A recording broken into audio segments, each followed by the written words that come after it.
Eu sou Kelly Pinheiro, professora de Ciências dos 8º e 9º anos do Colégio Santa Terezinha. Eu espero que vocês estejam todos bem, se cuidando, todo mundo com saúde, aguardando esse momento aí de pandemia passar. Então, nas últimas aulas, nós conversamos muito sobre a importância das atividades físicas para a nossa saúde, para o fortalecimento do sistema imunológico, para a produção de hormônios do prazer, do bem-estar, como a serotonina, por exemplo, para a própria formação, faz parte da construção da nossa felicidade.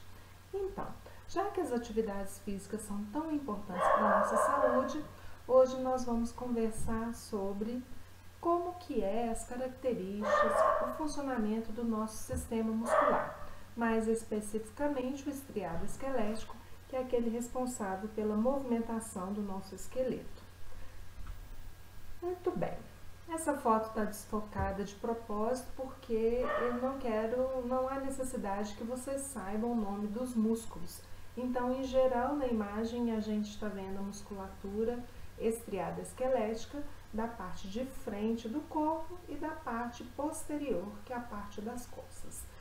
É um conjunto de muitos músculos que trabalham para proporcionar a movimentação do nosso corpo. E é com eles que a gente faz as atividades físicas. Bem, vamos ver então as características básicas do músculo. Os músculos são formados por células alongadas, conhecidas como fibras musculares ou miócitos. Os músculos são ricos em dois tipos de filamentos proteicos, os de actina e os de miosina, que são responsáveis pela contratibilidade dessas células. Nesse desenho aqui a gente vê ampliado, nós temos a musculatura da frente do braço, que se chama bíceps, e a de trás do braço, que se chama tríceps. Esses músculos são formados principalmente por proteínas chamadas actina e miosina. Essas proteínas deslizam entre si para que o músculo possa se contrair. E observe, enquanto o bíceps está contraído, o tríceps está relaxado e vice-versa. Os músculos trabalham em antagonismo. Quando o músculo é estimulado a se contrair, os filamentos de actina deslizam entre os de miosina, diminuindo o tamanho da célula, mas o volume é aumentado. No nosso corpo existem três tipos diferentes de músculo. O músculo cardíaco, que forma o coração, é esse primeiro aqui.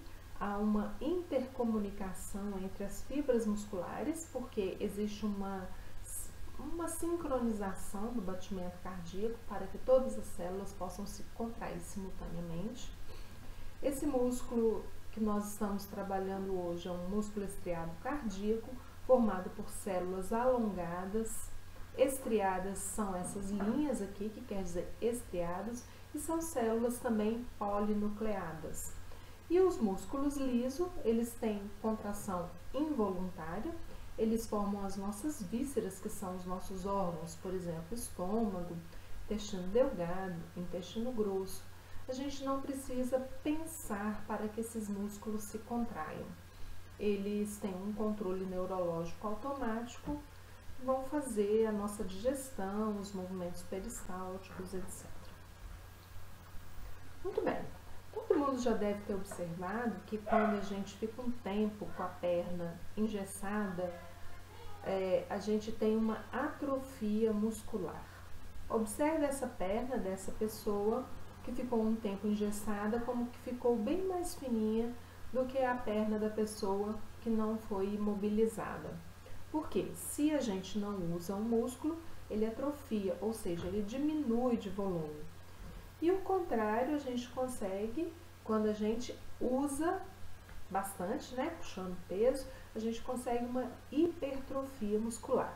Lembrando que não é simplesmente fazer força, a gente precisa ter uma dieta rica em proteínas para que a gente possa fazer essa hipertrofia nessas células musculares. Muito bem, o tecido que liga o músculo ao osso se chama tendão. Esse aqui que a gente está vendo nessa imagem é o tendão de Aquiles. Ele vai ligar os músculos gastrocnêmicos, que ficam na parte posterior da perna, ao osso do pé. Então, quando o músculo contrai, o tendão puxa o osso e dessa forma a gente consegue fazer o movimento do nosso esqueleto.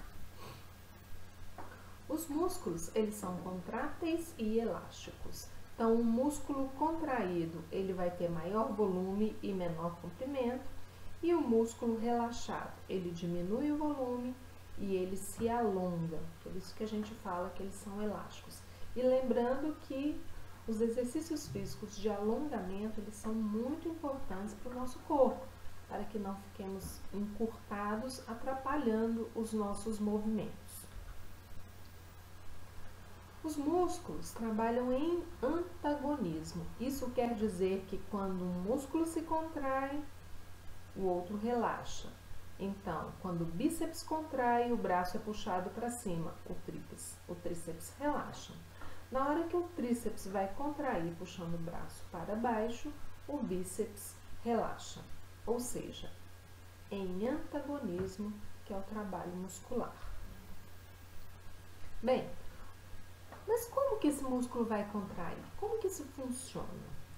O controle da musculatura é realizado por uma placa motora.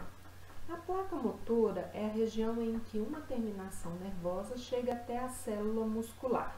Então, olha, o neurônio motor é um neurônio que vem com a nossa informação lá do nosso cérebro, vai se ramificar e vai passar esse impulso nervoso para as miofibrilas musculares se contraírem, de acordo com a nossa vontade, de acordo com o nosso comando.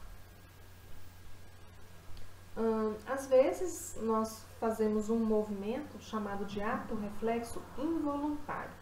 Por exemplo, se você encosta a mão numa superfície quente, esse estímulo vai chegar até a sua medula espinhal e vai voltar através de um neurônio motor para o seu músculo se contrair. Isso é uma forma do nosso corpo se proteger. Por quê? Ele vai se contrair muito antes da gente tomar conhecimento, a gente perceber que está sendo queimado. Então, assim, são frações de segundos, isso acontece instantaneamente. É uma forma que o nosso corpo tem de se proteger de danos maiores. Vocês já devem ter sentido uma dor na barriga quando começam a correr do nada? Pois é, isso acontece porque o nosso músculo está fazendo fermentação lática. Quando você está sedentário, todo paradão, não pode resolver e sair correndo por aí igual um maluco. Você tem que aumentar a sua atividade física gradativamente, porque senão o seu músculo ele vai fazer um trabalho, uma atividade muscular com hipóxia, ou seja, sem oxigênio, porque o seu corpo não está conseguindo levar o oxigênio de forma suficiente e eficiente para que seu músculo faça a respiração celular. Então, as suas células começam a produzir um lactato que vai gerar a fadiga muscular. A fadiga muscular é a dor que você sente no músculo e muitas vezes você inflama tanto esse músculo que você fica 2, 3 dias com o corpo dolorido. E a dor que você sente na barriga, se for do lado direito, é a contração do seu fígado, o trabalho excessivo dele para poder metabolizar o ácido lático que o seu músculo produziu, fazendo a fermentação. Então, normalmente o nosso corpo produz energia fazendo respiração celular. Mas se a pessoa faz uma atividade física intensa, a quantidade de oxigênio não é suficiente para produzir a energia que o corpo precisa. Então, ela começa a fazer fermentação lática, que é a produção de energia na ausência do gás oxigênio. E aí, ele está fazendo a fermentação, que é menos vantajosa do que a respiração celular, pois produz menos energia. Mas, como está sendo requerida essa energia, o corpo dela vai produzir a energia na ausência do gás oxigênio. E para finalizar, nós vamos conversar sobre algumas doenças relacionadas aos ossos e aos músculos. Por exemplo, o raquitismo, que é uma carência de cálcio e ou de vitamina D. Às vezes as crianças têm costume, um mau hábito, né, de chamar pessoas que são muito magrinhas de raquítica. Isso é incorreto, porque uma pessoa raquítica é aquela que tem carência de cálcio nos ossos. E o próprio peso do corpo da criança faz com que esses ossos fiquem arqueados e eles acabam ossificando dessa forma e a pessoa fica com essas pernas em forma de alicate para sempre. Então, o raquitismo ele pode acontecer pela carência de cálcio ou pela carência de vitamina D. A vitamina D, não sei se vocês se lembram, a gente adquire tomando sol. E ela é importante para jogar cálcio para dentro dos ossos. Então, a gente precisa de duas coisas. Uma alimentação rica em cálcio, leite, ovo, por exemplo, e além disso, tomar sol para que a vitamina D produzida na nossa pele seja capaz de ajudar na absorção de cálcio, para que o cálcio passe do sangue para os ossos. Outro problema muito comum, principalmente a partir dos 50, 60 anos de idade, mais comumente em mulheres após a menopausa, é a osteoporose, que é caracterizado pela baixa densidade óssea.